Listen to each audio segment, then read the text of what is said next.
breaking down every play, every score, raising bets and raising roar, rocking orange, green galore, all for one and one for four. We got FTSN, taking names, win it again. Podcast fam till the end, tune in, now let's begin.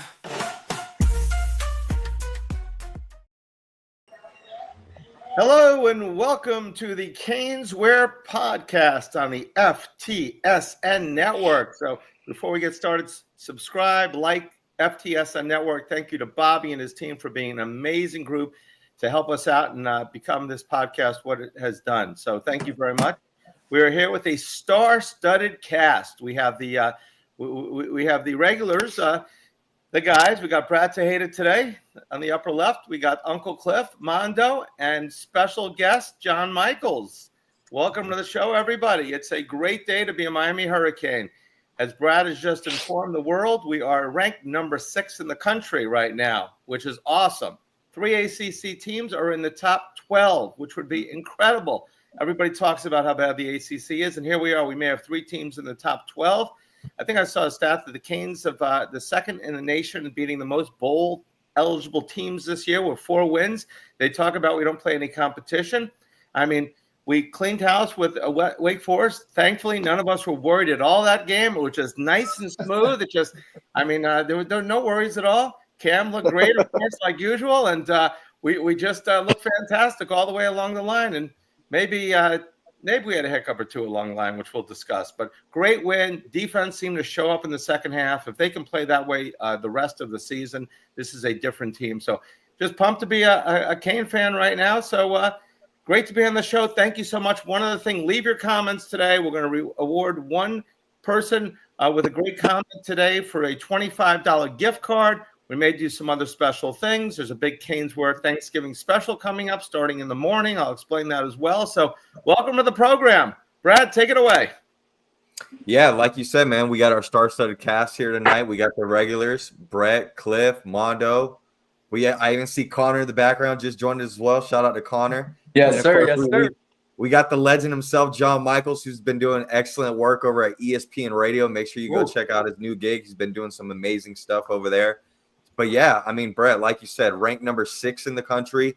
When you look at this current projection as far as the playoff system and where Miami is currently laying at, each and every week this thing changes, right? But I think we can all agree as Cane fans, this has got to be set up for perfect scenario for our Miami Hurricanes. And not only a perfect scenario for the U, but this is a great scenario for at least maybe having the opportunity of getting 3 ACC teams in the mix as far as the 12-team playoff. Well, let's get with our special guest, John, to knock things off. John, what's your thoughts first and foremost on this 12-team projection? I love that. I text our group chat maybe about 30 minutes ago. If that's how it lays out, Miami's playing in the national title game because Indiana, Penn State would set up beautifully. 2 teams that are offensively challenged. I know Penn State's got a really good tight end. Big number 44 can play. Seeing Indiana this week against Ohio State, I think they're a good team, but they're not good enough to make a deep run. Notre Dame, Texas, SMU, I think we can beat any one of those teams. Texas dealing with quarterback injury right now with Quinn Ewers. You have all of that stuff going on. Notre Dame, that's great. They beat up on Army. Awesome.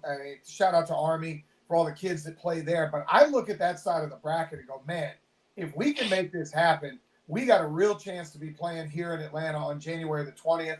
I may have looked at ticket prices today just for show purposes here in Atlanta. The get-in price on StubHub right now, unless I can get the Brett or Brad hookup, the get-in price right now is $1,200 minimum for the national title game, and that's sitting up where Freddie the Falcon came coming in out of the ceiling. It will not be cheap to get here. I'm already trying to set up right now because if this bracket holds true, the quarterfinal, the Peach Bowl, would be here in Atlanta, 1 o'clock on January the 1st. I have a 7 a.m. flight back home from New Orleans. I've already got a couple of tickets for that game, so I will be there as long as we are there. But I think it sets up beautifully. And, Brett, I think you said something at the top.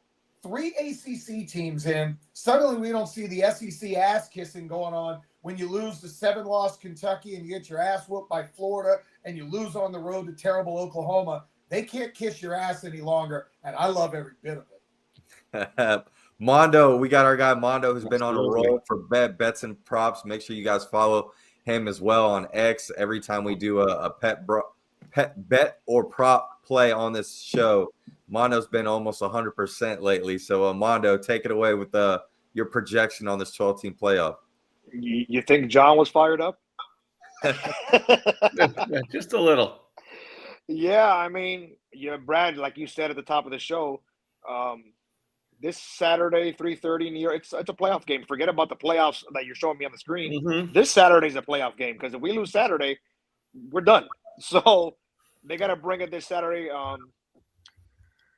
We'll see what happens. It's getting interesting by looking at that board. Yeah, we can see 3 ACC teams get in. It'll be very interesting to see what happens. But first things first, you got to win this Saturday against Syracuse. It's going to be a challenge, but I think as you saw this past weekend, after that first drive, we may or may not have been in the crowd a little nervous with the defense, but they stepped up to the challenge. The front four stepped up, secondary with Mish Powell with that huge play stepped up. Mm-hmm. I missed that too. Yeah, granted, that offense we faced last week couldn't throw the ball. This one that we're playing this week can, including I think Aronde Gadsden's kid is a pretty good receiver over there at Syracuse. So got our hands full. So we will see what happens. Yeah, we may want to have Aronde on, to see Aronde is on QAM a lot, just like John Michaels, two famous guys. What do you got? We got the double C's in the bottom corner, exactly. Connor and Cliff. Well, what's y'all's thoughts on this 12-team playoff? And also, let's get y'all's first thoughts on this Wake Forest W this past weekend. Oh, first of all, the Wake Forest game had me a little bit nervous. I can't lie, but I have such bad memories for so long, so I'm a little warped. But we pulled out in the end, and that's all that matters. And like Mando said, every week's a playoff game from here on out. This week is the biggest game. This game this week is the biggest game of this season, and then then we go from there. But this is not going to be a pushover. They're pretty damn good, especially on offense. And like last time we had John on, I had said that I think every conference, whoever makes the conference championship, those two teams should be in. Out of the big four, that's 8 teams right there. And then you want to do a G5 team, and then somebody. The last two could be one from Big Ten, one from. We got Notre Dame. Yeah, Notre Dame. Yeah, G5 team, Notre Dame, and then you pick the third best team from either SEC or Big Ten. So we'll see how that pans out. But if you make the conference championship, and you have exactly. Exactly. John made that point earlier. He thought he heard that the top 2 teams would get in. They wouldn't get jumped. You look at a team like Clemson, which I'm glad is now 12. See, that's what I'm saying. We don't lose a game, or even SMU, and goes ahead and then gets jumped by a team that's not in there. We've got some great questions over here. Christopher with Syracuse is the stiffest competition that Miami's faced all year. I said that before the show. I believe they are. I know their defense is a little suspect. Their offense was outstanding this week. What did he throw? 470 yards, had 3 receivers for over 100 yards. Phenomenal game. We've got Damian loading up the comment board. If he wins, he's going to the game. A lot of people are saying they're going to the who's got to go into the game in Charlotte. That will be awesome. Awesome. We need that defense to come in. We need that defense to come through for sure, 100%. I don't know. Let's go right to the game with the defense. In the first half, we had that opportunity to sack him, and we didn't. He got away. After that, he never had a chance. I heard there was some shifting on the defensive line. Was that the case? What changed the game? Was it that we were able to adjust better than they were, or we just made some changes? I think it was a little bit of both. One, Tyler Barron got benched. They put Akeem Mesidor. They put him outside, which is probably where he should have been the entire time. Moten comes in 99. Moten comes in and starts playing really well at defensive tackle. I would not be shocked this week if Tyler Barron is now a rotation guy and is not a starter. I also saw Lance Guidry send more pressure. Like literally the first play of the game, he had 6 guys up at the line. He let Wesley come off the edge, and we got a sack on the first down. And I thought there were times, for the last 2 months where we've been so passive on the outside. We've allowed teams to get to the edge of our defense, and it's putting our secondary in a no-win situation. You're playing a lot of man coverage on the back end. And I know everybody's banged on the secondary. I'm more mad at the defensive front. That's supposed to be guys that are going in the NFL. Ruben Bain, Akeem Mesidor, Tyler Barron, you name it. Guys on the inside that are supposed to be getting the job done. Those guys have to win. If we want to make any kind of run, get to Charlotte, beat Syracuse, get some wins in the college football playoff, and ultimately try to play for a national championship. The guys that are projected to be first-round picks need to start playing like damn first-round picks. And I thought from the time Meach Powell came up with the interception on, those dudes were absolutely lights out the rest of the way. And I don't give a damn who's playing offense. I watched Georgia Tech, whose quarterback couldn't throw the ball 3 yards, march up and down the damn field against us. What are you at the 3rd and 17 play or so that he hit us on? So I agree. You got to put pressure on the quarterback. We didn't do it against Georgia Tech. We haven't done it against other teams.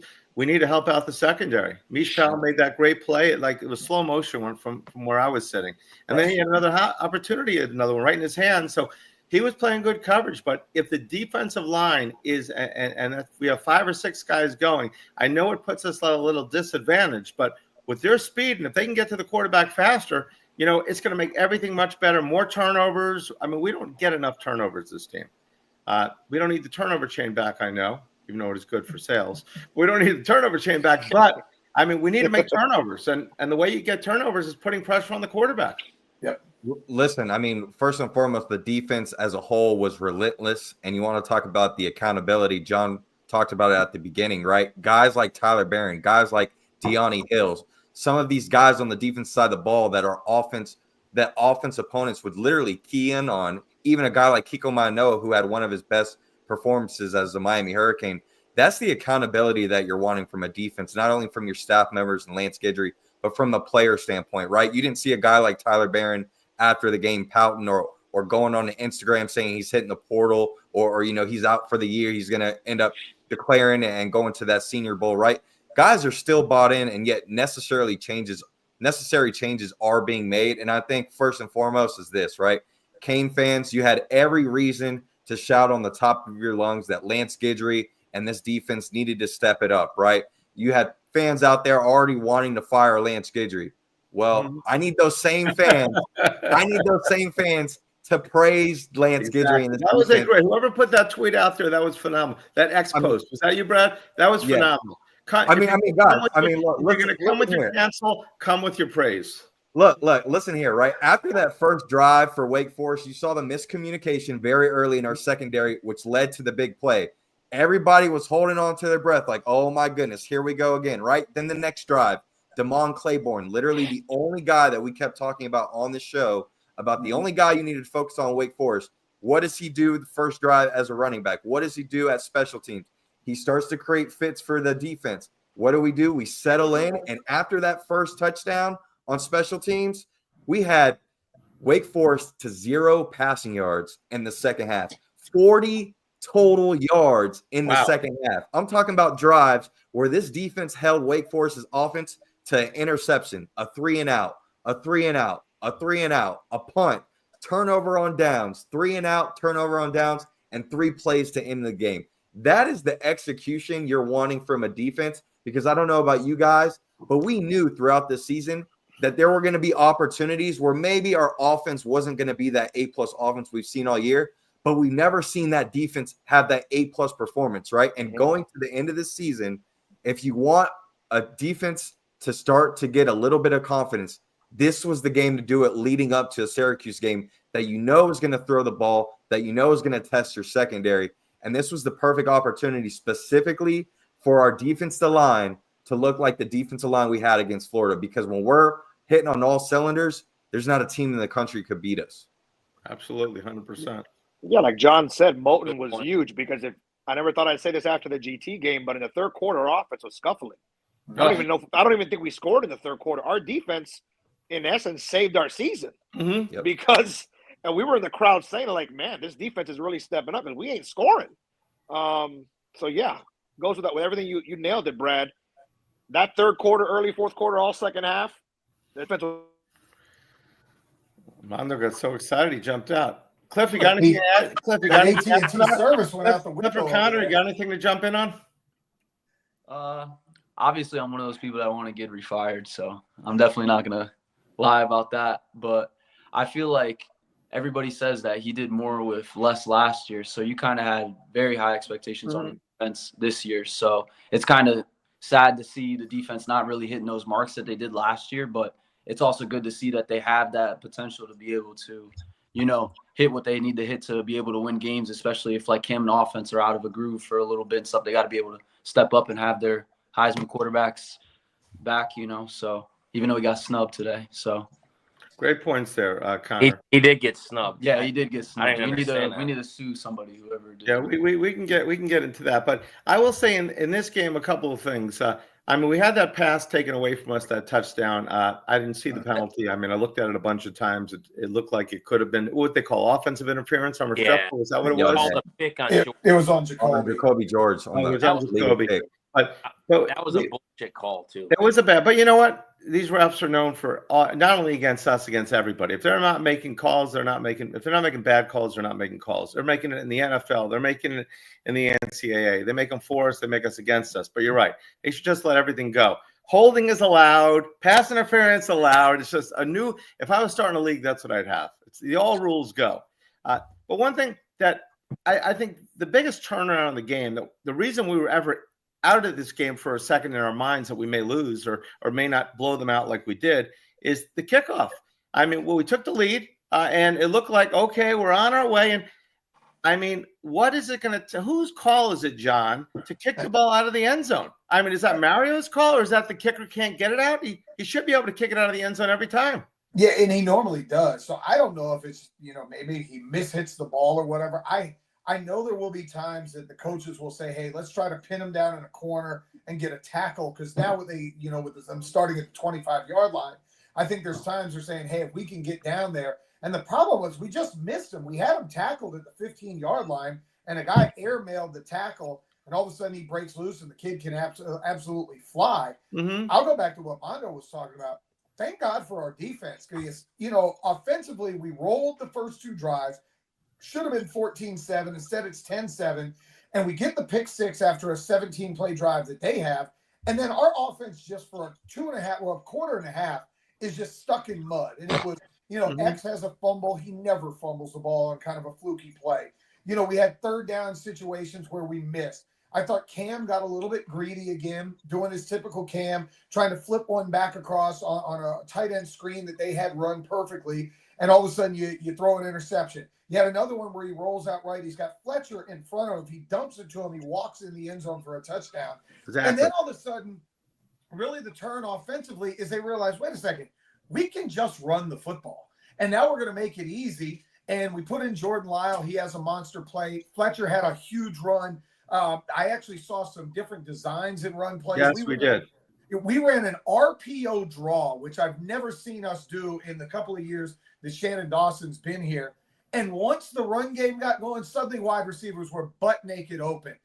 This week against Syracuse, it's got to be more of the same. They are terrible against the run. Awful. Start with the run, make them creep a safety down in the box, and then you're going to have plays to be made everywhere. The Wake Forest game, I was nervous. I was texting Mando during the game.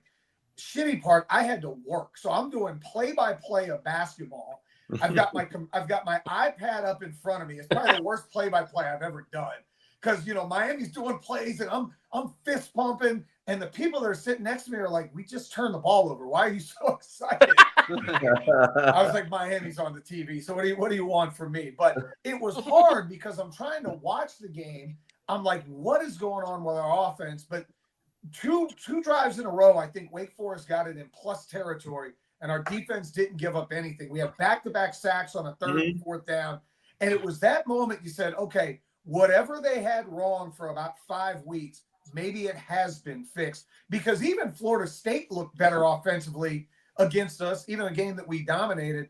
I think there's a chance that maybe they've turned the corner, give up less than 30 this week, and they're going to run away from Syracuse. No, I think the points you made about the running game, there was after Fletcher really made that drive happen, the one we scored, they went to the two-back offense, which we don't usually have with Fletcher. They've had a Royal back there, they've had receivers, but they had Fletcher and Martinez in the backfield, and they faked to one, went to the other one. It was I think they could dominate teams if they ran the ball like that. Two back, when they put those two big guys, or they want to put Lyle there, rotate and put two guys in the backfield. I mean, I just think that's such a weapon, especially with misdirections that we have not used. And hopefully that is something to come. I mean, I know we want Cam to win the Heisman. At this point, even Cam wants to get in the playoffs as much as anything. So I know he wants that Heisman. And it was interesting to me that I thought when we got the ball back, that they were going to try to get Cam another touchdown. They gave it to Lyle. He went the distance. How are they determining who's running the ball? A.J. Allen A.J. Allen was a beast, and he didn't get on the field again. I mean, how are they determining? Everybody's coming back next year if they don't go to the transfer portal, right? Well, I think Martinez is going to go to the draft. I think he's pretty much done. I'm not sure what's going to happen with A.J. Allen. If he looks around, Chris Johnson hasn't gotten I don't think he's gotten an offensive snap since Virginia Tech. Correct. Maybe against Cal, he got in a little bit. That's a kid I'd like to see find a play or two to get him on the field. Mm-hmm. But I'm not going to turn into Luke, who was bashing our receiver coach. When you have this many weapons on the team, sometimes you just got to wait your turn. That's what happens. They always talked about iron sharpening iron. When you bring in all of these different guys, there's not enough footballs to go around. There's only 11 guys that could be on the field on offense at one time. At running back, most of the time, there's only one guy that's going to be on the field. Damian's going to get the lion's share. Fletch has been the number 2. But with the way that Jordan Lyle is such a great change of pace, I got to find 7 to 10 touches. I'd say 5 to 7 touches for that kid. I don't care who the game is, what the situation is. He's got to find his way on the field. Poor guy Mando, man. He keeps dropping off more than Florida State commits, man. I don't know. I don't know what's going on with guy Mando, man. Hey, John, was Martinez one of the seniors that walked out last game at home? So he's a junior, but I believe he was. I wasn't at the game, but I do know Sam Brown Jr. Was a guy that, even though he's not technically a senior, he walked out with the seniors, and there's 1 or 2 other guys as well. But I would imagine, right, that a guy like Damian Martinez, who's already had 2 years before even going to Miami, having 1,000 yards each year, and as we know with running backs in the NFL, your lifespan is about in the NFL about 5 to 6 years at that. Yeah. This is a guy that's already solidified himself at the next level. I think he's going to go and make his money. Yeah, Cliff, I think he's a true junior because he started as a true freshman at Oregon State. Yeah. Played 2 years and then came here. I don't think he walked out. I know Sam did. I know some of the like Elijah Arroyo did as well, even though he's only a junior and can come back. Look, I'm just appreciating. Hopefully we have like 6 more games with these dudes, and then we'll worry about next year coming up in January and February. I was just thinking maybe if he didn't walk, that he was thinking about coming back. But I mean, Brad's right. I mean, their lifespan in the NFL is what, 4 years, 5 years. And once you're in the NFL, I mean, it's very easy for you to get hurt, and then that next guy that steps up. I mean, people play fantasy football all the time, right? A guy like Jonathan Taylor is a perfect example. Jonathan Taylor in college was all world. I mean, there isn't too many running backs that have the stats that Jonathan Taylor had in college, right? And then once he got to Indianapolis, he was that guy for a year or two. Once he gets banged up, next guy comes up. Yeah. You don't really miss a beat, right? I think someone like Damian Martinez needs to go out into the NFL and get his money when he can, especially at the running back. And like John mentioned, who knows what's going to happen with guys like A.J. Allen and Chris Johnson, but Jordan Lyle being that different pace of running back, you're going to definitely need him throughout the rest of this year. We already know how long this season might be if we continue to take care of business in front of us. But, hey, we got to give the opportunities with some of these guys and roll with the hot hand. Cliff, you alluded to something about getting robbed, and I try not to get too angry about these award shows because I know I'm working in the media. I know there are a lot of people that vote on this stuff that do hold grudges, and they see the U logo and they're not going to vote for it. I'm going to tell you now, if Cam Ward is not invited to the Heisman Trophy campaign, that award can kiss my ass for the rest of my life. The fact that the Maxwell didn't have him as one of the 3 finalists, I think the 3 players in college football that have separated themselves from everybody else are Travis Hunter, Ashton JT, and Cam Ward. Dylan Gabriel's had a nice year. He is not even close to having the same year that Cam Ward's had. And I saw people go, oh, well, they lost to Georgia Tech. Guess what? Travis Hunter's team has lost 3 games. Their defense just gave up 500 yards to Kansas. Guess what? He's still a Heisman winner or a Heisman contender. Ashton Jinty's playing against Group of 5 pretty much every week, but he's putting up one of the greatest seasons of all time. I think we can all really look at this and be, hey, Cam may not win the Heisman. I'd vote for him, but it's something that could happen. He had to be a finalist for the Maxwell Award. The fact that the Lou Groza Award doesn't have Andy Borregales out there, and you have a guy and nothing against the kid that's kicking for Louisiana. Andy Borregales is 15 of 16. He's like 51 of 51 on extra points. He's outscored the Florida State kicker by almost 45 points. I think he's outscored Florida State's team by himself this entire year. He's not in there. The fact that Xavier Restrepo's not a finalist for the Biletnikoff Award, it's ridiculous. The fact that Travis Hunter's not a finalist for the Jim Thorpe Award is ridiculous. All these awards are stupid as hell. I hope Cam gets the couple that he's supposed to be on, but don't be surprised. There are media members that hold grudges all the time. No, I saw some stats here on Dylan Gabriel. I mean, CFB Kings posted, great post. Dylan Gabriel, beneficiaries of the preseason hype. Passing yards, he's 10th, Cam Ward 2nd. Passing TDs, he's 19th, Cam Ward's 1st. Passing yards per game, he's 11th, Cam is 2nd. Completions, he's 14th, Cam is 10th. Total yards, 3,200 versus Cam's 39. Rushing yards, he's got 155 versus Cam's 177. I mean, it's not even close.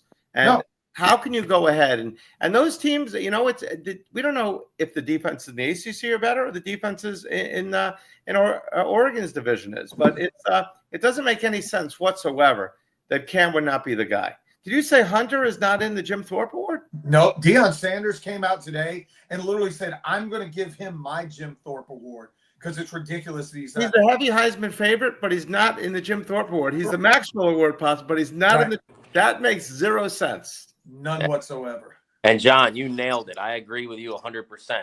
If Cam is not in there, I'll never watch a Heisman finish. Cam will have to be in there. He better be at least there for the I still think he can win it. He's got 2 games. 2 opportunities. I just don't see him winning it now with him not the other award. They have those 3. There you go, Mando. We can hear you. Yeah, sorry. I was having an issue with one of my kids. He had to go place a wager. Yeah, okay. I saw a good NBA bet by 9:30. I had to get in. I'm sorry. But Ward didn't even get on the Maxwell list. And obviously, Gabriel got the usual typical, the quarterback of the undefeated team treatment. Mm-hmm. I mean, are you kidding me? Have you seen Cam Ward's numbers versus and we've talked about him the last several weeks. They're comparable to Joe Burrow in 2019. Yep. Put them side by side. One play this year that this guy's had that anyone's even talking about. Cam Ward's had like 5 or 6 unbelievable plays. Good point. He's gone from the Heisman favorite to an afterthought. Yeah, one loss to Georgia Tech. It's unbelievable. And people need to realize, right, this transfer portal thing, how big of a difference it makes not only for the player that's transferring to a school, but how important they now become for that school. I mean, you brought up Joe Burrow that's transferred from Ohio State to LSU. We saw how much of a difference 1 year made just being at LSU from the year prior we playing Miami playing them in Texas.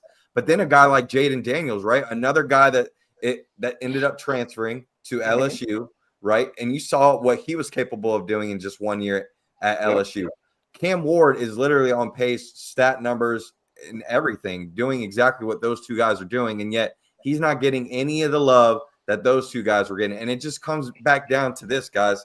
It's the you. We always get disrespected, whether it's a player, whether it's media, whether it's the team in general. Until we win an ACC championship, we will always be disrespected from a media aspect, and that's just the way I feel about it. I need to see these 3 receivers that are up for the Biletnikoff because – let me tell you, what Restrepo's done this year, this must be like prime Jerry Rice time 3 because, I mean, to not even get – and I know it's only 3 spots, but damn. These receivers must be all world. Last time we had John on, he said there's only 2 guys that could even be ahead of X, and that's, obviously Ohio State kid and the Bama kid, Williams. Those 2 guys, other than that, well, it's the kid from Arizona, which I believe is one of the best wide receivers. He is good. Travis Hunter, I thought was one of them, right? Yep, he is. And then somebody named Nick Nash. Nick Nash is really good as well. Stats wise, he's definitely got the numbers. I've watched him play a few times. He's definitely like that. But X definitely plays deserves. San Jose I only State. know him from NCAA. I'm sorry. Look, I'm sorry. Nick Nash, you might be like Kevin Nash. You might have a Kevin Nash. I did not expect an outsider's reference of the NWO tonight. I'll say that. Mondo, you listen to me enough. You know I will throw a wrestling reference in anytime I can. That's why we keep you around, my friend. I piss off my co-host every morning, at least twice a day. I'll throw in a wrestling reference, and he just shakes his head, and he goes, another wrestling reference. I said, wrestling's life. Like, wrestling relates to life at some point. But, yeah, it's ridiculous to see that. Then you go, I wanted to look at the Jim Thorpe Award. I pulled him up while I have him sitting right here. The Jim Thorpe Award, let's see. You have Caleb Downs from Ohio State, who's unbelievable. Malachi Starks from Georgia, who's also unbelievable. And then Jedi Barron from Texas. I'm sorry, Travis Hunter has to take one of those three spots.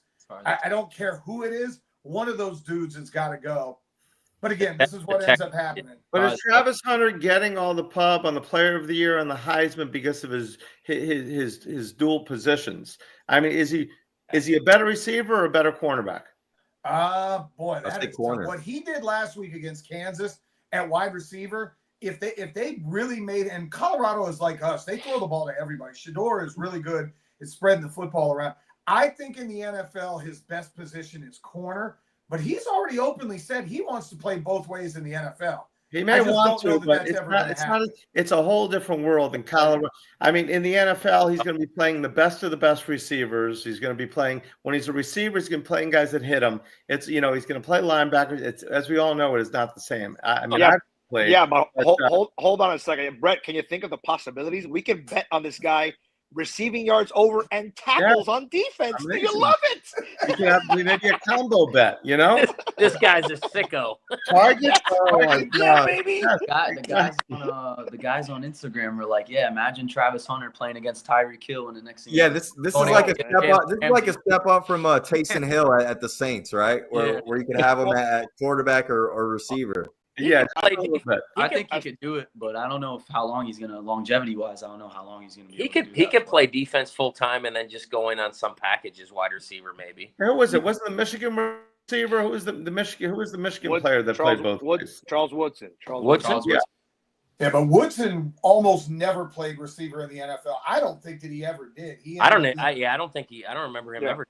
Now you could go to Troy Brown from the Patriots. He played both ways for a little while, but that was out of necessity. They didn't have enough defensive backs, and they realized. Yeah, it's too hard in the pros, man. Yeah. I think he ends up being a corner. Actually, I don't know. I think it ends up wherever he goes to get drafted. They're going to figure out where they need him the most. But the kid's super talented. I saw him play in high school. He went to high school about 5 minutes from me. Caleb Downs went to high school about 20 minutes from me. So those dudes are really, really good. I hate it probably more for Andy more than anybody. Correct. He's had an amazing year. We had a chance to talk to Andy before the year and with Jose, and Jose talked about how happy he was to win the Groza Award a few years ago. And Andy was like, that was a big part of his goals this year was to win the award. And I mean, 15-16. I will go back to the Wake Forest game for a second. I was very happy that Mario took points instead of chasing points this week. Yes, I think that continued to put pressure on Wake Forest. Had he done that against Georgia Tech, we'd be undefeated right now. And we wouldn't be having these conversations about being 6 because we'd be sitting at number 3. Yeah, as far as the comments, I see the mullet run. I think that's better, Duck. My boy Ducky. And this guy Gilbert Reyes asked, do you think this is the game that we finally put 6? There it is right there. Is this the game we put 60 minutes together? What do you guys think? I hope so. I mean, I think this is going to be the first game that you see this offense, except maybe the Florida State game, where we can really go in with a game plan saying we're going to just punch the football in your mouth and we're going to beat you physically in the trenches by running the football. Start by running the football. I agree. We have everything starts with the run. When we run the ball, we tire teams out in the fourth quarter. We've dominated the fourth quarter because we just pound the other team. We have the big backs. That's why we've got when we have the change of pace back, it's awesome. But if we pound them, I mean, we're going to go ahead. Then they open up the passing game, like John said in this game. Once we got the run game going, we got the pass game going. It's got to work in unison. It's got to work together, synergy. Without the synergy, if we cannot be a one-dimensional team. And we gotta it all. We got to give the same dose of medicine that other defenses were trying to do for Miami, right? And that's they know that we have a high potent offense, right? So what they do is they try to get as long time possessions each drive that they have the offense the ball to where it keeps our offense off the field. Yeah. We got to go into the Syracuse game doing the same thing, because in my mind, I don't think you're going to be able to go into this game plan saying you're going to stop Kyle McCord from throwing the ball. We all know that Kyle McCord can throw the football. The key to this game is going to be not only running the football, but you got to continue to make sure that Syracuse, these big play opportunities that they are going to get, you got to make sure you limit them to 3 points or 0 points and not 6 points. What I look for the most is when you have the number 1 or the number 2 quarterback in the nation from a passing yard standpoint, which we in Syracuse do going into this game. Kyle McCord's number 1, Cam Ward's number 2. What is the offensive efficiency on top of your quarterback doing that, right? Cam Ward's number 2 in the nation at passing yards. Well, guess what? The number 1 offense in the country is Miami, so it replicates. It makes sense. You look at Kyle McCord, who's the number 1 leading passer in the country, but then Syracuse total offense is right under 50. Why is that, right? That They just don't run the ball. show you that one, they don't run the ball, and even though they create big plays, they don't necessarily make those big plays into points all the time. So we got to continue to limit that. And like John said, their defense is really bad. So that means their defense is on the field a ton. They're chasing points. So those stats can be misleading as well. Yeah, Syracuse can throw the ball, but yeah, damn, if you're down 20 every game, of course, but McCord can play. It's going to be interesting to see what happens. Can we put pressure on him? Can we put pressure on him? Yes. Now he's a kid that doesn't move around a lot. He's going to stand back there and throw the football. In some of their losses, Pittsburgh, he had 4 interceptions in the first half, 3 of them being pick sixes. So you can get some things done. Here's where, and it's an advantage for Miami. Like, you think about the teams that have given us trouble: South Florida, Virginia Tech, Cal, Georgia Tech. A lot of motions, a lot of shit, running quarterbacks, a lot of stuff like that. Quarterbacks that can move around a little bit. Syracuse doesn't use a ton of motion, so it's kind of line up, and they're just going to run routes and hope that they can, have their receivers are better than the guys that they're going against. Where we get confused, and I think we're all 5 of us sit and yell, all 6 of us sit and yell and scream, is Georgia Tech will line up, and then they shifted somewhere, and we had guys running around like it was a Chinese fire drill. They had no idea what the hell they were doing. Even at the beginning of the Wake Forest game, we had guys doing this and they're pointing everywhere. If you have a team that just lines up and we can get lined up ready to go, we're a better football team than they are. Now, Fran Brown is going to have them fired up. He's already talking about how great it is for the U to be back and why aren't we ranked, because we've beaten teams that they lost to, because they did beat Georgia Tech. You should be ranked 28 earlier this year, and they probably should be ranked in the low 20s somewhere. Their crowd's going to be revved up. The Carrier Dome has been a house of horrors for us before. I think the last time we had a championship on the line there was 1998. We got our ass whooped 66-13. This ain't the same Syracuse. They don't have Donovan McNabb. We're a team that is really destined and pointed everything for this. And this is where I think one time having Mario can be an advantage. He's been in places where they've had this on the line at the end of the year with Oregon. Whether it's win and get to the Pac-12 championship, whether it's play the Pac-12 championship to go to the Rose Bowl, he knows what all this is about. And I think these kids realize now it's one and done. You lose, your season is a failure. You win, everything is in front of you to go on and potentially win a national championship. And that's a great point, because even though none of us, most of us didn't have 10-1 on the bingo card. People were going ahead, coming to the store. Like I said, 8-4, I'll be happy with. 9-3 will be amazing. But you know what? Once you're 10-1, you don't want to say, we're going to be happy at 10. We were happy at 10-2, or we won 11-1. Like in 2000, okay, we weren't expected to win the national championship, but our only slip up was against Washington, and everybody wanted Larry Coker fired as the offensive coordinator, and Butch Davis a little bit too. So once you start winning, the fans expect winning. It's like we don't care about the ACC championship. We want to win national champions. Well, I care about the ACC champions. Let's win the ACC championship. It's not just winning. It's me and John have talked about ad nauseum before the season. How many wins? Well, I told everybody 8 and 9. I'd be ecstatic. Well, I couldn't have thought back then. And me and Brad go back and forth on this show every week about it. And Cliff, I couldn't have predicted number 1 in the country in yards per play. No way. Number 1 in points. number 1 in yards. You cannot waste this. Again, you cannot waste. We only got 1 year of this quarterback that we'll probably never see again. Right. I mean, I'm not talking about national titles. I'm not talking about team success. Single season, let's just say it right now, he's the best quarterback we've had ever. As far as his individual performance, nobody's done it better.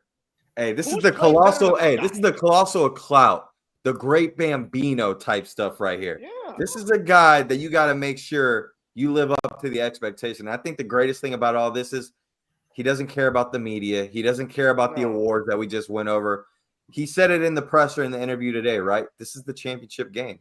Right. This Syracuse game is the championship game. And then once you win that game, the next game is your championship game. They understand the task at hand. And, dude, this Syracuse game is going to matter a lot, not only to Cam Ward's resume, but it's going to matter a lot to Mario and this team. You Brett, let off I'll the show with – yeah, go ahead, John. I would say, Brett, I'll disagree because Mando attests to this. Before the year, I said 10 was the floor.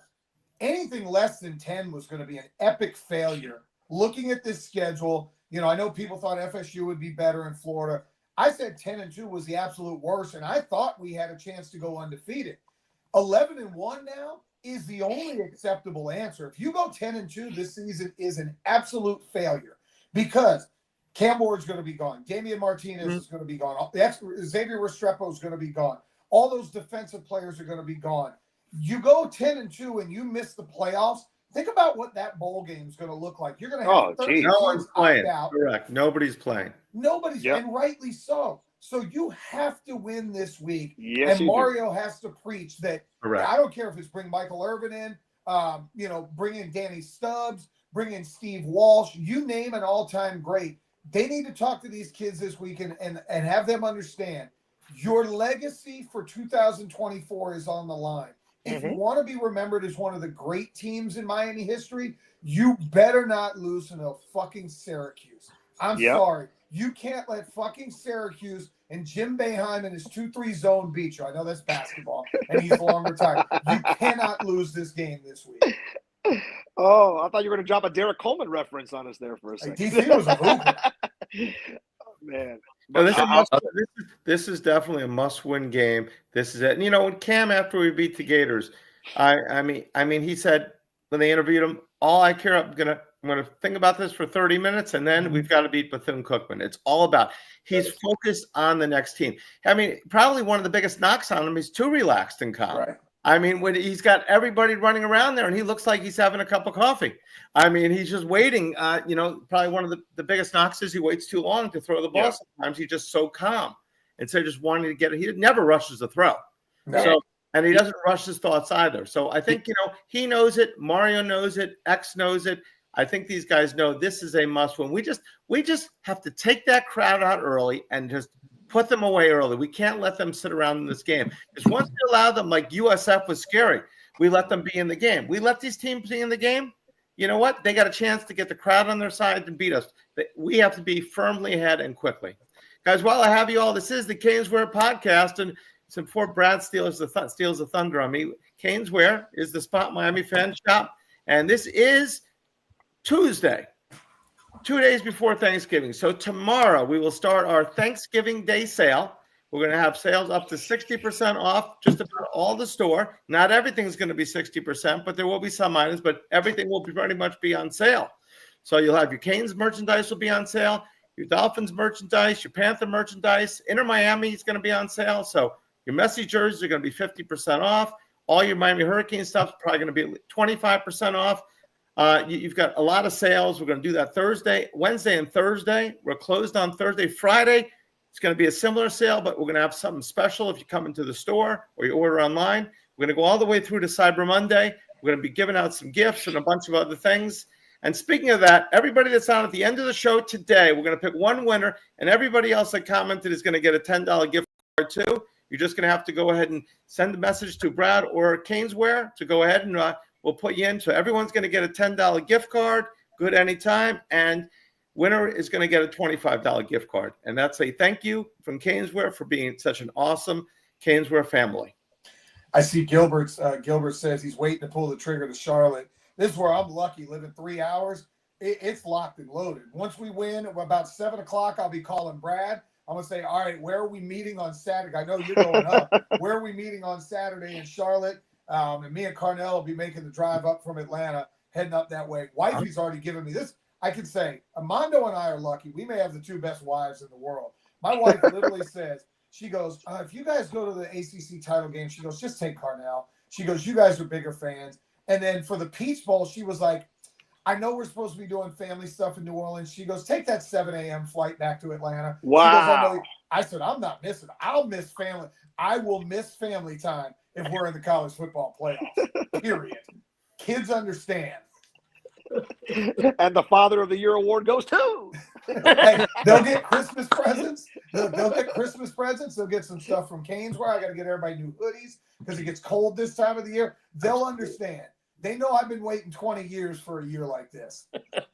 Listen, I'm just patiently waiting. I'm just patiently waiting for this team to get this W against Syracuse so I can post that I was one of the geniuses back in June booking my hotel for Charlotte. I've had it booked since June. I got it screenshotted and saved, and as soon as we get that dub, I'm gonna be posting looking like a genius. Brad, how much do you save on your rate, do you believe, if you would have booked it now versus then? Oh, I'll tell you this. So for 2 nights, less than a mile away from the stadium, I paid under $200. Wow. And this was at a Hilton. Wow. That's awesome. You're like Cole right now, man. You're traveling everywhere. I will tell you, I think we all, or most of us, went to the game in 2017. It will be totally different playing against SMU. The Clemson, it was a Clemson home game. I mean, my God, there were 75,000 Clemson fans and about 5,000 of us kind of scattered amongst. This game will not sell out if it's Miami and SMU. I'm going to let you know that right now. I looked on StubHub today. You can get in the building for $40. That's as of today. If it becomes, and that's with the thought of Clemson still has an outside shot of being there. If it ends up being Miami against SMU, I got a feeling the stadium's going to be half full. SMU doesn't have a big traveling fan base. I know it's their first year and they're going to be excited. We'll probably bring 15 to 20,000 from around the Southeast. That place is going to be half full. So if you're a Miami fan that doesn't get to go to the Rock like Mando does every week, or Brett gets to go to every week, Charlotte is a great city. I don't particularly like that stadium. It goes straight up in the air. So if you sit in the upper deck, you're going to be looking down like this. I mean, it's really crazy the way that they have that thing set up. But Charlotte as a city is great. And I got a feeling if it's us and SMU, you might be able to get in the building for about $30. Wow, that's awesome. And I believe we'll have more than 15,000. I mean, everybody I talk to, it says they're going. Now, how many do you think we had for the Gator game? Well, obviously, the Gator game, we couldn't have a lot because they were limiting our tickets. But we had a very good turnout. We had a great turnout for USF, didn't we? So yeah, I probably had. Brad, what do you think we had for Florida? 15,000 there total, maybe? I would say close to more 20. Okay. Yeah, and there were no tickets. So it was amazing. That's true. So, I think, for this game, who knows? If it's unlimited tickets, that's awesome. Yeah. It'll be easy. I mean, an ACC game that is a pro-Cane crowd. Right. And listen, if we play SMU in Charlotte, they might be dressed in red and blue, but in their hearts, they're still orange and green. 80% of that roster and staff were guys and people at Miami, right? You got the Roberts family. You got Brashard Smith's family. You got Coach Likens, Coach Lashley. I mean, the list goes on and on. It's going to be more of a reunion than more of a rivalry. Keyshawn Smith. Keyshawn Smith as well.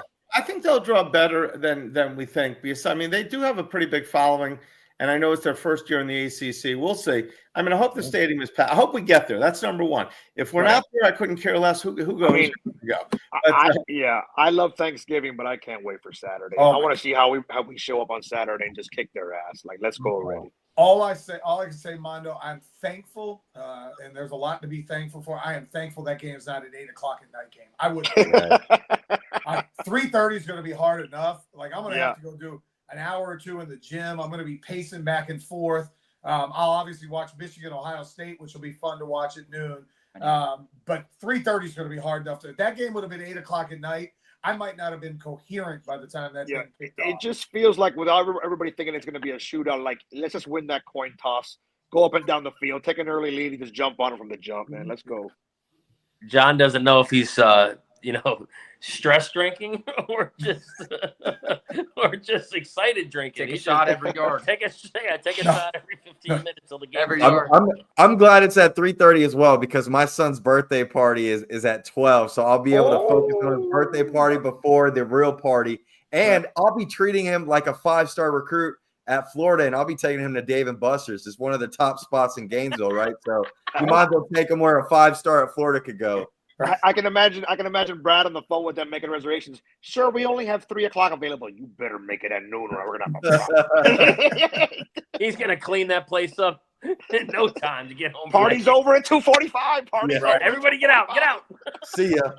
Come on, Room, Dad, it's only room 2:40. 2 is taken now. Room two is taken. Get out of here. So Syracuse, what do we need to watch out for on our defense, and where are we mismatched, if anywhere? Arande Gadsden, they have him play a lot of time at tight end. He was a receiver full time. They moved him inside. They'll flex him inside, outside. He's a big kid, much like his dad. He can go catch it. They've got a kid outside, last name Pena, who's kind of Xavier Restrepo light, in and out of his breaks, good route runner. I forgot the running back's name, LaQuint Allen. Allen, yeah. Not the greatest running back, but he'll do enough. If we don't get pressure on Kyle McCord, it's going to be the Louisville game. It's going to be 52-45. It's going to be whoever has the ball last. Can you come up with a play? But think about it. Damari Brown will be back. Mari already said Damari Brown is going to be back. So you add a defensive back. Elijah Alston apparently is going to play this week as well. So we add another piece on the edge, somebody who can be multiple and do some different things there. Malinoa, I saw a tweet that came out and said he's the healthiest he's been all year, which I figured they were going to say that he had been playing through injuries at some point throughout the year. And we're going to get Ryan Rodriguez back, so we'll add another road grader on the offensive line. So getting healthy at the right time. But, Brett, I think it simply comes down to sticky coverage, don't get lost in communication, and if you can get home with 4, Kyle McCord's ass is getting whooped on Saturday. Mm-hmm. I think this is going to be the game where we got to see number 4, Ruben Bain, get back to what Ruben Bain is used to doing. That'd be nice. You've seen flashes from him, but you haven't seen that game this year from him yet. And I think you've seen flashes in a game from Ahmad Moten, Akeem Mesidor, Tyler Barron, first game of the year, right? You have all these different moving parts, Simeon Barrows, CJ Clark, the list goes on and on. All these guys have been huge difference makers at certain points of a game. I think this is the game where Ruben Bain is going to say, hey, Kyle McCord, nice to meet you. I think this has got to be the game for Ruben Bain. And you brought up Arande Gadsden. He's going to be a mismatch nightmare for our linebackers. So it's going to be very key that we make sure we have not just 1, but 2 guys around them. These are 3 wide receivers that are top 3 in college football at contested catches. So you got to make sure every catch is tough, even though they already know how to make tough catches. You got to continue that. And you got to just make sure Syracuse doesn't play outside the norm, right? This is a team that is one of the most penalized teams in college football. So you're gonna get those penalties just like this past week that you got from Wake Forest, another team that was used to having a lot of penalties, right? And then the other thing is we talked about the rushing attack for Miami. Well, there's no rushing attack for Syracuse, and they also don't know how to stop the run. So I think running is going to be very important on both sides of the football. And other than that, man, you got to create those red zone opportunities. We're a team that hasn't been best in the red zone, and this is a team that also isn't that best in the red zone on defense. So you got to make every opportunity count when you're in the red zone and try to make sure we don't get just 3 points, but we get 6 points. As far as the offense, I want to say that I know Brett alluded to our 3-headed monster, our running back.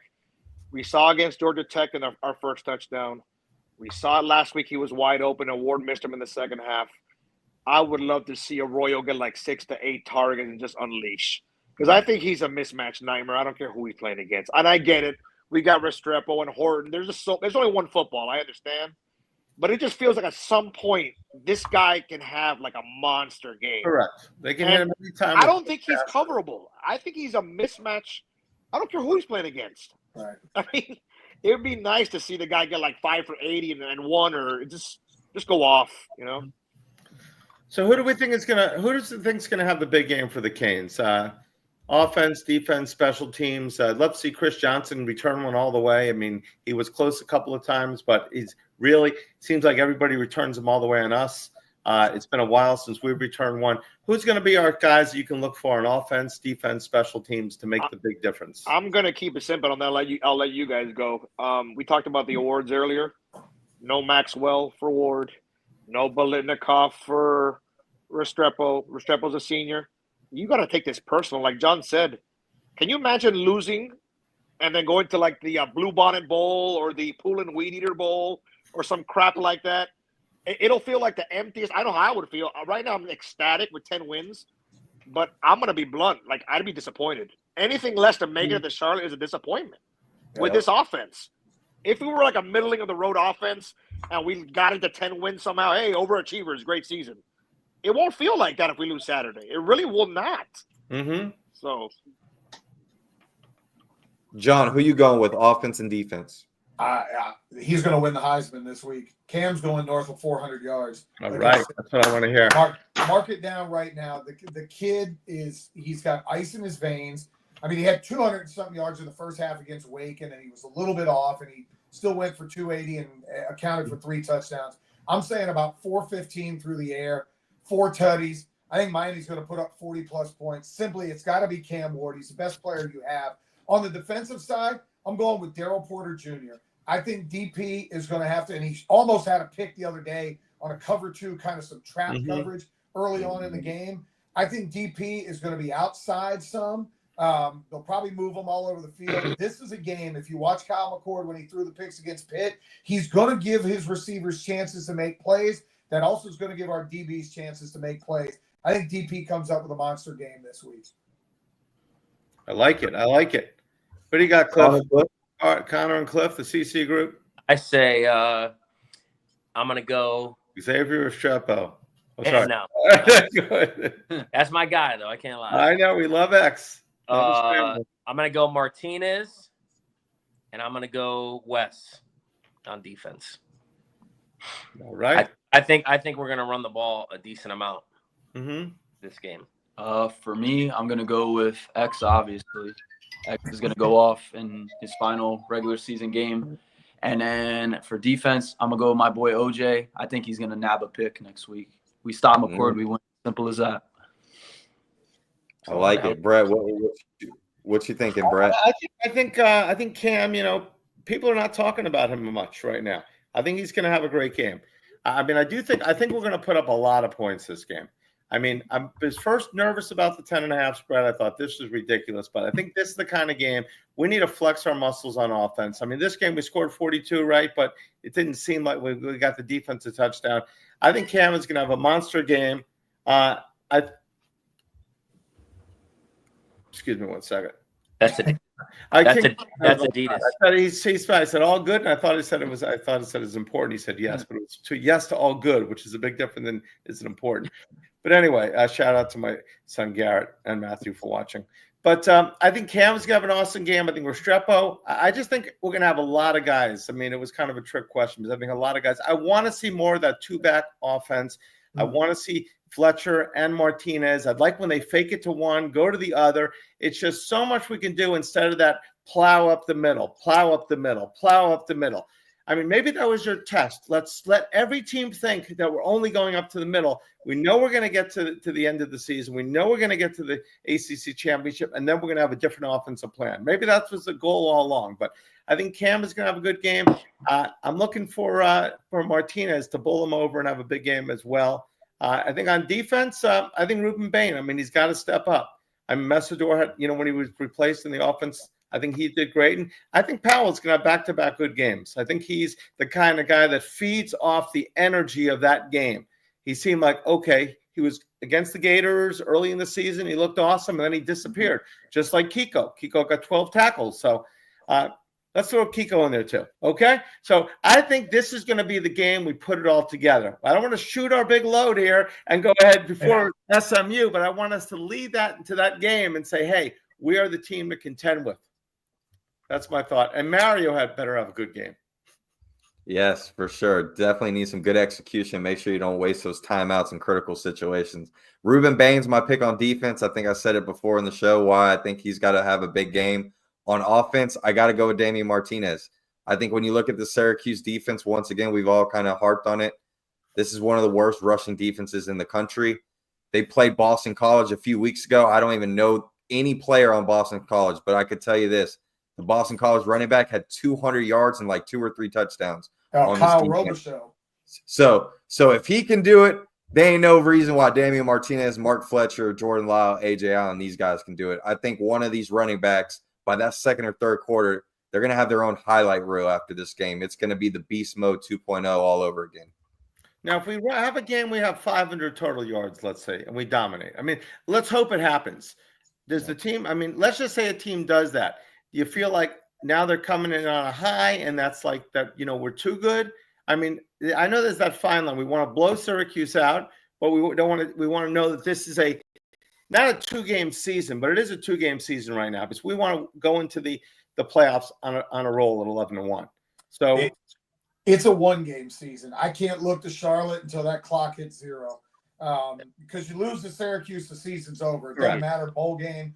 Maybe we sneak in the playoffs as a 10-2 team. Screw that. You got to win on Saturday, and then we can come back next week and talk about what we're doing from there. So we control our destiny right now. Yeah, that's it. Win this week, and all bets are off. I agree, John. You can't. Brad, anything on the comment? Sorry, let's go. 1-game season right now. That's Can't take anybody lightly, even if it's Florida. I don't. This is like you said. We lose this game, and our whole season's. You got to punch them in the mouth straight away. 15 minutes, all 4 quarters. As great as this season is, folks, as great as Cam Ward and all these players we've been talking about, we've been here before. 2017, we've been undefeated at home. We've had 10 wins in a season. But what happened after that, right? We remember what happened in 2017. We went on a 3-game losing streak. Pittsburgh got slapped in Charlotte, like John mentioned, against Clemson, and then you lose the bowl game. We got our first loss, our first test against Georgia Tech. We saw how we responded and bounced back from that.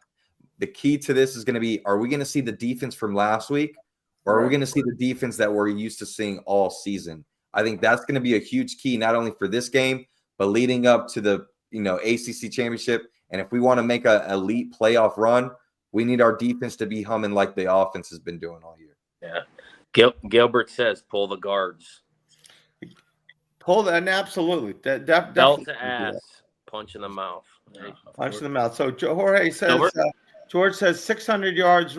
What is that? 600 yards rushing against Syracuse? Like Carolina did to us. Like Carolina. Oh my God. Let me tell you something. I've watched dozens and dozens and hundreds of games live or on TV. I sat at that stadium during the COVID year. Yeah. There was no liquor in the stadium. It was like Tecmo Bowl, Bo Jackson, and Barry Sanders running against us. Oh my goodness! Worst 4 quarters of football of my life. I think those North Carolina dudes are still running. Oh my God! That was so bad. That was bad. That was terrible. It's and he just got fired today, didn't he? Yeah. I mean, if you would have told me that he would be fired, the next ACC to coach to be fired, I would have never thought it. No. Yeah. I mean, he came on such a high. Here he was out coaching our guys, obviously out recruiting our guys. And you thought like, okay, here's the guy that was just fired a couple of times. And it just goes to show, these guys never die. Great. How old is he now? 74. Yeah, it's over for Matt. I mean, he's in the 70s, right? It just goes to show the old guys can do it. Like Connor said, the 1 year we don't play North Carolina, we would have kicked the shit out of them this year. Correct, yeah. So that's a good point by Connor. No, absolutely. This would have been the good year. So a lot of guys on the board think, let's say we've heard, don't sleep on Fletch, which is true. I thought Fletch is, if Fletch was the lead back carrying 25 times a game, I think he'd be getting 125, 150 yards a game. We just have so many backs right now. And do you think that'll affect, a couple of last things, do you think that'll affect the guys coming back? Like, a lot, I mean, nowadays, everybody's offered money.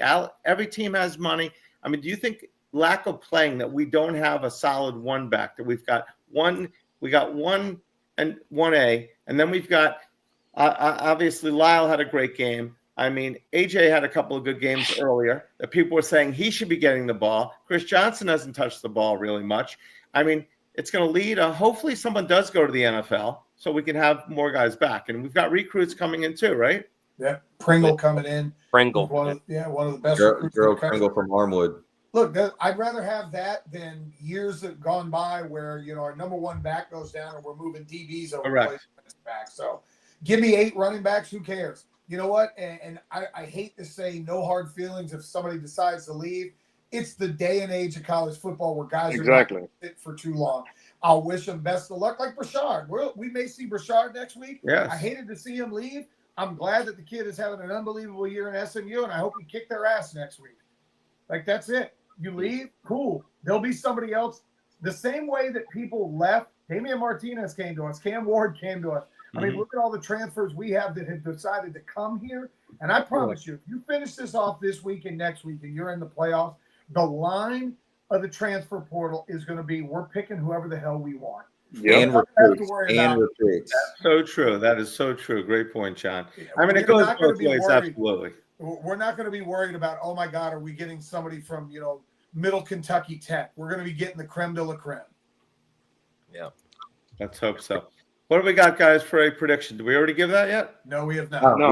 we got to do predictions, and you got to pick a winner for tonight's Pick show. a winner, and then you will pick a winner, and then everybody that's on the chat board, make sure you message us if you made a chat, made a comment. Send that to Brad at Saheda Brad or at Canes_wear.